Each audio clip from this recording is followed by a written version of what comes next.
So if you're at home and you're living off tips, you do the math. Is that worth it to you? Losing all your health care, not able to feed your babies, not being able to put a diaper on their bottom in exchange for what?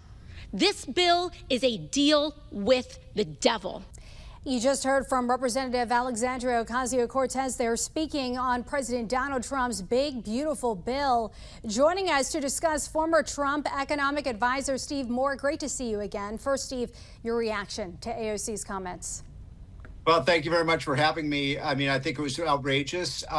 She must not care that 80% of the people in her district will get a tax cut, and that if we don't pass this bill and we allow the Trump tax cut to expire at the end of the year, that we're facing a $4 trillion tax increase on every small business, every working family in America. I'm confused about why Alexandria Ocasio-Cortez thinks that would be a good thing for American families or businesses. So this is a must-pass bill. I believe it will pass sometime soon, and I think it'll be a big victory for Trump, but it'll be a big victory for the American economy, American businesses and families. And I believe that when it passes, you're going to see a nice stock market rally, because this is very bullish for America. And you know that there has been back and forth about the deficit and numbers in particular. I'll get to that in a moment. But you mentioned the American economy, American families. So aside from the hallmarks like no taxes on tips and overtime, of course, a big part of Trump's campaign, how will the bill impact mainstream America? And I got to tell you, the child tax credit really comes to mind. Well, first of all, you know, let's remember that mostly what this bill is just extend existing tax cuts and averts this gigantic tax increase. I want to say that loud and clear, because the polls show that half of Americans don't realize their taxes are going to go way, way up next year if this doesn't happen. And so the average family, we estimate, will save about $2,000 a year directly on their taxes. You're right, families with kids will get an additional $1,000 to $1,500. So that's money they can use to help, raise their kids.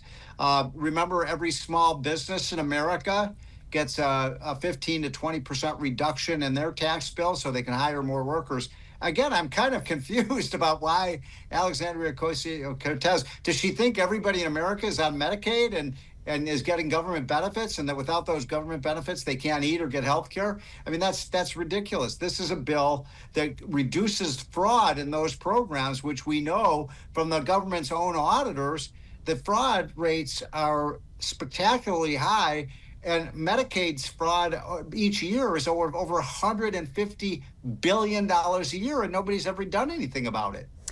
Okay, so back to AOC's claim about the no taxes on tips and the limitations that she says that it will call for. I know that you're saying that you don't agree with that. Do you really think that it will have that widespread of an impact given the cap on who this applies to?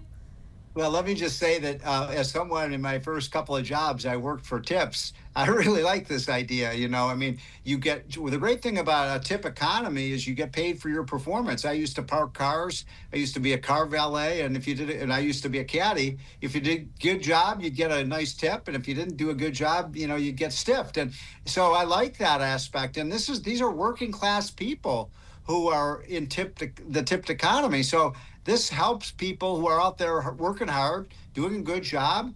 They're going to get a tip, and why not let them have that money tax-free? And Treasury Secretary Scott Bessent has said that this will help working class Americans, and that seems to be consistent with what you're saying. Back to the numbers. The Congressional Budget Office estimated that the Senate version of the bill that was passed on Tuesday could add more than $3 trillion to the U.S. national deficit over 10 years. What do you make of that forecast? Can tax cuts that you mentioned, can they really cancel that out? Yeah, the tax cuts will grow the economy. The best way to bring the deficit down is to have more people working, a more boisterous, healthy economy with more small businesses and our companies beating the competition internationally. So we know from the last, remember, this passed originally in 2017, so we've had a number of years' experience with this bill, and it really did help the economy. By the way, that same Congressional Budget Office that you just quoted, they were $1.5 trillion wrong on the first bill. So why would we believe them this time? As lawmakers hang, in limbo right now, I do want to mention Senator Tillis over the weekend broke with the GOP and attacked cuts to Medicaid in a fiery speech, which you mentioned. Where do you stand on that and the Medicaid cuts?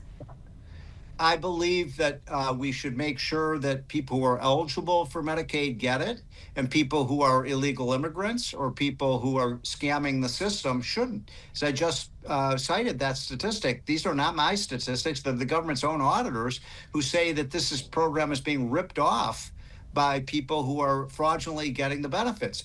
I'm all for immigrants, but illegal immigrants can't come into the country for free health care. And apparently, Alexandria Ocasio-Cortez wants taxpayers to pay for free health care for illegal immigrants. That doesn't make any sense. We'll see if lawmakers can push this to the finish line July 4th. It is crunch time. Former Trump economic advisor Steve Moore, thank you for joining us tonight on the National News Desk. Thank you so much.